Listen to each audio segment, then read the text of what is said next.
വിവാദങ്ങൾക്കും വെല്ലുവിളികൾക്കും ഒടുവിൽ American president Donald Trump Russian president പുടിനും തമ്മിൽ അലസ്കയിൽ വെച്ച് നടക്കാനിരിക്കുന്ന ഉച്ചകോടി ലോകരാഷ്ട്രീയത്തിൽ വലിയ ചലനങ്ങൾ സൃഷ്ടിക്കുമെന്നാണ് വിലയിരുത്തൽ.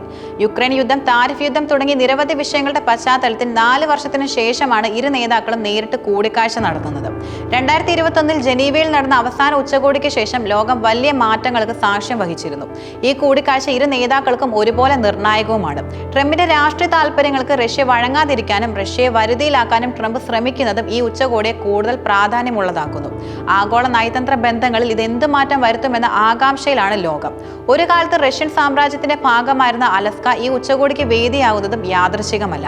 യുക്രൈൻ, പടിഞ്ഞാറൻ യൂറോപ്പ് എന്നിവിടങ്ങളിൽ നിന്ന് അകന്ന റഷ്യയുടെ ഏറ്റവും അടുത്ത സ്ഥലമാണിത്. അതോടൊപ്പം യുക്രൈൻ പ്രസിഡന്റ് സെലൻസ്കിയോ യൂറോപ്യൻ യൂണിയൻ നേതാക്കളോ ഈ കൂടിക്കാഴ്ചയിൽ പങ്കെടുക്കുന്നില്ല എന്നതും ശ്രദ്ധേയമാണ്. ഇത് യുക്രൈനെക്കുറിച്ചുള്ള നിർണായകമായ തീരുമാനങ്ങൾ റഷ്യയും അമേരിക്കയും മാത്രം ചേർന്നെടുക്കുമെന്നും പിന്നീട് മറ്റ് രാജ്യങ്ങളെ അറിയിക്കുമെന്നുള്ള വ്യക്തമായ സൂചനയും നൽകുന്നു. റഷ്യയെ ഒറ്റപ്പെടുത്താനുള്ള ശ്രമങ്ങൾ പരാജയപ്പെട്ടുവെന്ന തിരിച്ചറിവിൽ നിന്ന് ഒരു പുതിയ നയതന്ത്ര സമീപനത്തിലേക്ക് ട്രംപ് നീങ്ങുന്നുവെന്നും ഇത് കാണിക്കുന്നുണ്ട്. ട്രംപിനെ സംബന്ധിച്ച് ഈ ഉച്ചകോടി അദ്ദേഹത്തിന്റെ രാഷ്ട്രീയ ഭാവിക്ക് നിർണായകമാണ്. സംഘർഷഭരിതമായ സാഹചര്യങ്ങളിൽ സമാധാനം സ്ഥാപിക്കുന്ന ഒരു ഡീൽ മേക്കർ എന്ന പ്രതിച്ഛായ ട്രംപ് ലക്ഷ്യമിടുന്നുണ്ട്.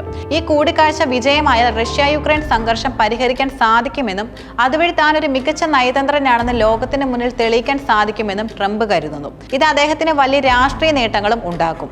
ചൈനയും ഇന്ത്യയും ഉപയോഗിച്ച് റഷ്യൻ എണ്ണ വ്യാപാരത്തിൽ സമ്മർദ്ദം ചെലുത്താനുള്ള ട്രംപിന്റെ ശ്രമങ്ങൾ പരാജയപ്പെട്ടിരുന്നു. ഇത് ഇന്ത്യയും അമേരിക്കയും തമ്മിലുള്ള ബന്ധത്തിൽ കഴിഞ്ഞ 25 വർഷത്തിനിടയിലെ ഏറ്റവും വലിയ പ്രതിസന്ധിക്ക് കാരണമാവുകയും ചെയ്തു. ഈ സാഹചര്യത്തിൽ തന്റെ പിഴച്ച നയത്തിൽ നിന്ന് രക്ഷ നേടാനും യുക്രൈൻ വിഷയത്തിൽ റഷ്യയുമായി സമവായത്തിലെത്തി അതിനെ ഒരു നയതന്ത്ര വിജയമായി അവതരിപ്പിക്കാനും ട്രംപ് ശ്രമിക്കുന്നുണ്ട്. ഈ ഉച്ചകോടി റഷ്യയെ സംബന്ധിച്ചും തന്ത്രപ്രധാനമാണ്. അമേരിക്കയുമായി നേരിട്ട് ചർച്ച നടത്തുന്നത് അന്താരാഷ്ട്ര തലത്തിൽ റഷ്യയുടെ പ്രാധാന്യം ഉയർത്തും.